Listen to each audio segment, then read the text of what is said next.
안녕하세요. 팀TV입니다. 오늘은 조금 무거운 내용을 다뤄볼까 합니다. 국제 결혼에 관심은 있지만 쉽게 결정하지 못하시는 분들은 아마도 이 부분을 가장 걱정하실 것이라 생각됩니다.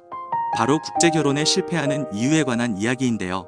가끔 매스컴을 통해 전해 듣는 국제 결혼 피해 사례들은 사실 소수의 이야기지만 그 어떤 누구에게나 일어날 수 있는 일들이기도 하죠.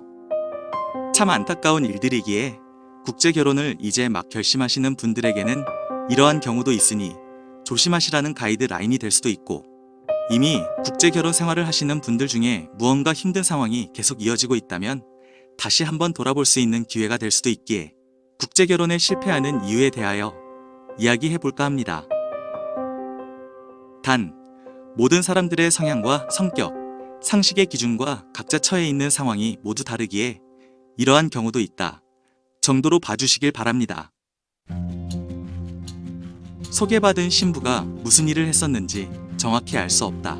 한국에서는 그래도 재직증명서 발급이나 관련 서류를 발급받기가 상대적으로 쉽지만 베트남은 아직 그러한 체계가 잘 준비되어 있지 않으며 국제 결혼을 선택하는 여성들은 증빙 서류를 발급받을 수 있는 업종에 종사하는 경우가 거의 없습니다.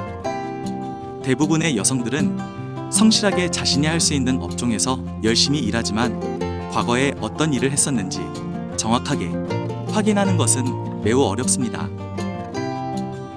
중개업체에서 남성의 직업을 신부에게 거짓으로 알려준다. 중개업체에 가입하는 여성들이나 가족들도 자신들이 원하는 신랑의 조건이 있습니다. 그런데 결혼 성사만을 위하여 간혹 중개업체가 사실과 다른 정보를 제공하는 경우가 있었습니다. 이런 경우 신부가 한국에 입국한 뒤 사실과 다른 환경에 배신감을 느끼게 되고 이를 회복하는 것은 매우 어려운 일이죠. 국제결혼 중개업체는 정확한 정보를 전달해서 신랑과 신부가 행복한 가정을 이루도록 도움을 주어야 하는데 그 기반이 무너져 버리는 것입니다. 배신감으로 시작된 결혼 생활이 행복할 수는 없겠죠. 베트남 여성은 고집이 강하다. 모두가 그런 것은 아니지만 일반적으로 베트남은 자존심이 강한 국가입니다.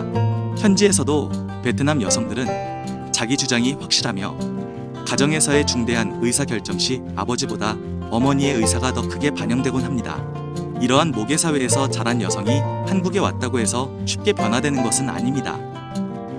서로 문화적 차이를 인정하고 미래를 위해 충분히 또 천천히 서로에게 적응할 시간이 필요한 것이 국제 결혼입니다. 하지만 이 부분이 어려운 것은 한국인은 무엇이든 빨리빨리, 베트남인은 천천히 느긋한 성향을 가지기 때문에 의견 조율의 시간적 포인트가 달라 관계 개선이 더욱 힘들어진다는 것입니다. 서로 소통이 안 된다. 신부들이 결혼 비자를 받으려면 신랑과 특정 언어로 소통 가능하다는 것을 증명하거나 지정된 어학과정 이수 혹은 한국어 시험에서 일정 점수 이상을 받아야만 합니다. 중개업체를 통한 국제결혼의 경우 신부들은 한국과학당에서 교육을 받게 됩니다. 일반적으로 3-4개월 정도의 교육기간을 거치는데 이 정도의 기간만으로 소통이 수월하게 된다면 그 신부는 아마도 천재일 것입니다.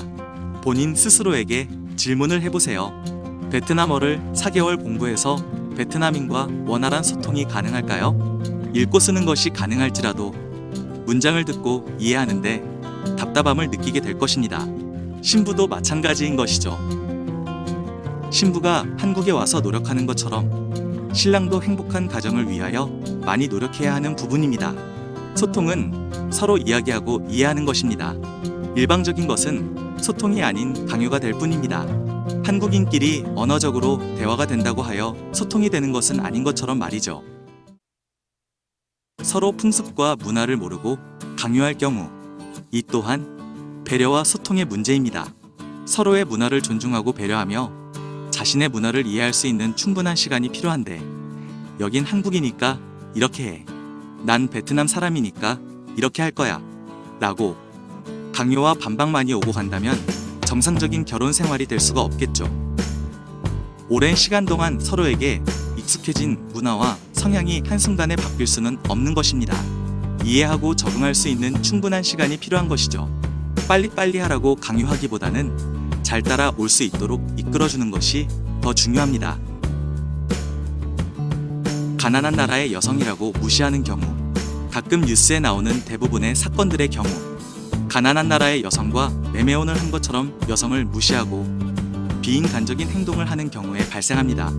남성이 자신의 잘못을 여긴 한국이니까 이게 맞아 라고 한다면 베트남 여성뿐만 아니라 그 어떤 사람이라도 인정할 수 없을 것입니다. 현재의 국제결혼은 돈을 주고 신부를 사오는 매매혼이 아닙니다.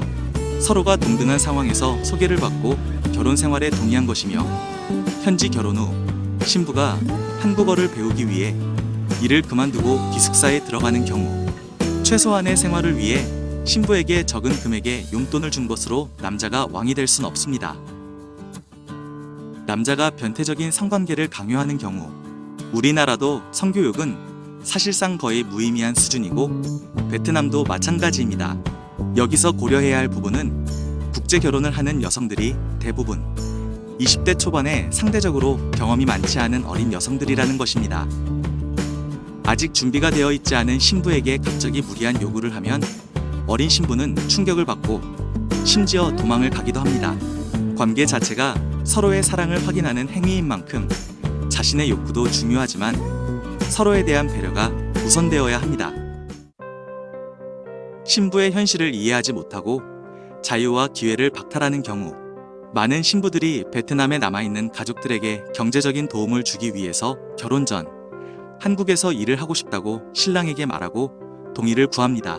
그런데 신부 가족들의 상황에 따른 신랑의 인간적인 도움이나 신부 스스로 돈을 벌 수 있는 기회를 주지 않아 신부 가족들이 점점 더 힘든 상황에 몰리게 된다면 원타국에서 신부 혼자 행복할 수는 없는 것입니다.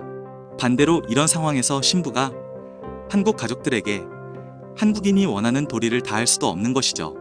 단순히 소개받는 자리에서 이미지가 좋아서, 느낌이 좋아서 선택하는 결혼이 아니라 미래를 고려하여 이러한 상황에 대한 충분한 대화가 먼저 이루어지고 합의가 되어야만 결혼 후 부부 사이의 마찰을 방지할 수 있을 것입니다. 외국인 여성과의 첫 만남에 긴장한 신랑들이 자칫 놓치기 쉬운 부분이기에 국제결혼 중개업체의 역할도 중요합니다. 신랑이 아닌 신랑 가족과의 문제가 발생하는 경우, 서로 노력하여 행복하면 좋겠지만 현실적으로 둘이서만 살 수는 없을 것입니다. 물론 결혼 후 행복하게 잘 사는 가정들이 훨씬 많지만 신랑은 한국 가족들을 버릴 수도 없고 신부에게 강요만 할 수도 없는 애매한 상황도 있습니다. 다른 가족들에게 무조건 맞춰달라고 한다면 신부는 다른 나라에서 자신의 편은 아무도 없다는 생각에 더욱 외롭고 힘들어질 것입니다. 신랑의 중재와 역할이 가장 필요한 부분이죠. 물론 아내도 한국에 적응하도록 노력해야 하고 신랑 가족들도 조금씩 적응해가는 신부를 격려하고 기다려 주어야만 합니다. 신부가 적응에 실패하는 경우, 한국어도 서툴고 문화나 사회 흐름도 적응하지 못한 신부가 주변의 잘못된 정보를 접하고 단순한 오해와 판단으로 가출을 하기도 합니다. 한국 사람들끼리 결혼을 하더라도 상대방의 상식 밖의 행동으로 이혼하는 경우는 매우 많죠. 신부가 잘못된 정보를 혼자 판단하는 이유는 아직 신랑을 온전히 믿지 못하기 때문이겠죠. 신랑은 신부가 잘 적응할 수 있도록 가이드 역할을 충실히 하는 선생님이 되어야 합니다. 항상 많은 대화를 하고 서로를 이해하기 위하여 노력해 부부간의 신뢰가 쌓여야만 하는 것이죠. 신랑 하나만을 의지해서 한국에 온 신부에게 신랑이 해야만 하는 의무인 것입니다. 모든 사람들은 각자 다른 개성과 생각들을 가지고 있기 때문에 앞서 말한 내용 이외에도 많은 상황들이 존재하겠죠. 중요한 것은 그 상황들을 어떻게 풀어나가느냐입니다. 국제결혼이 특별하고 힘든 것이 아닙니다. 아마 이 영상을 보시는 분들 중에 그래, 이 정도는 그냥 상식적인 거지 라고 생각하시는 분도 계실 겁니다. 네, 맞습니다. 누구나 상식선에서 생각해보면 그냥 기본적인 내용일 뿐입니다. 하지만 많은 분들이 아내와 맞지 않는 상황이 발생하면 이러한 내용은 모두 잊고 자신의 감정에 충실하여 화를 내곤 하죠. 국제결혼을 한 부부의 경우 언어적인 표현의 문제로 더 쉽게 상대방을 오해할 수도 있습니다. 아이를 키우듯이 부부가 서로에게 좋은 선생님이 되고 실수도 귀엽게 봐주면서 다독여주고 조금씩 적응하는 모습을 칭찬하는 것에 조금 더 집중하신다면 좋겠지만 감정을 가진 사람이기에 항상 웃을 수는 없겠죠. 오늘은 국제 결혼에 실패하는 이유에 대하여 이야기하다 보니 분위기가 조금 무거워졌네요. 다음엔 성공적인 결혼 상황을 위한 팁들도 한번 정리해 보도록 하겠습니다. 이상 팀TV였습니다. 감사합니다.